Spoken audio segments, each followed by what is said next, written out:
Praise lord. దేవుని నామములో మీ అందరికి వందనాలు తెలియజేసుకున్నాను. ఉదయకాల సమయంలో దేవుని వాక్యాన్ని ధ్యానిద్దాం. తీతుకు రాసిన పత్రిక 2వ అధ్యాయం 12-13 వాక్యాలు చదివి ధ్యానిద్దాం.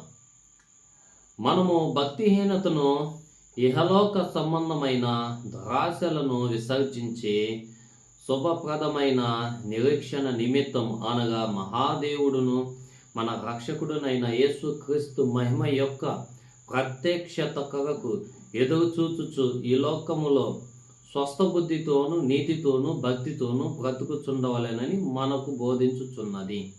Praise lord. హల్లెలూయా. పౌలయ్య గారు తీతుకు రాస్తున్న ఈ లేఖ అనేది చాలా ఇంపార్టెంట్.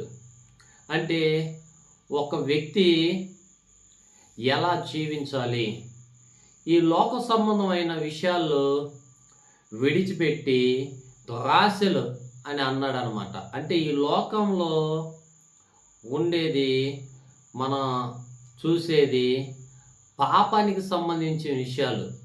అయితే దురాశతో అని పలుకుతున్నాడు అనమాట. అంటే మనకి మైండ్లో వచ్చేదంతా దురాశలు ఎక్కువ వస్తూ ఉంటాయి. ఉపయోగపడే విషయాలు మనం ఆలోచన చేయం. ఉపయోగం లేని విషయాల మీద దృష్టి పెడతా ఉంటాం. అంటే భక్తి మానేస్తాం, నీతిగా ఉండటం మానేస్తాం, న్యాయంగా ఉండటం మానేస్తాం, యథార్థంగా ఉన్నాం, పరిశుద్ధ జీవితం ఉండదు. ఏమీ లేకుండా ఉంటే యేసుక్రీస్తు ప్రత్యక్షమైనప్పుడు, అంటే ఆయన మధ్యాకాశంలో అడుగుపెట్టినప్పుడు, ఆయన రాకడలో రెండోసారి వస్తున్నప్పుడు ఆయన మహిమని మనం చూడలేని పరిస్థితి.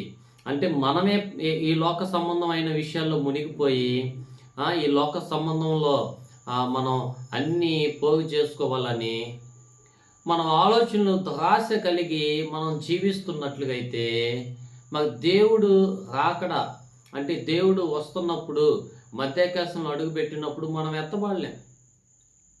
ఇంకొకటి, బహిరంగంగా దేవుడు ప్రత్యక్షమైనప్పుడు మనం ఆయన ముందు నిలబడలేం.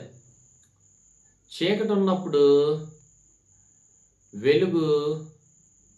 వెలుగున్నప్పుడు చీకటి ఉండలేదు.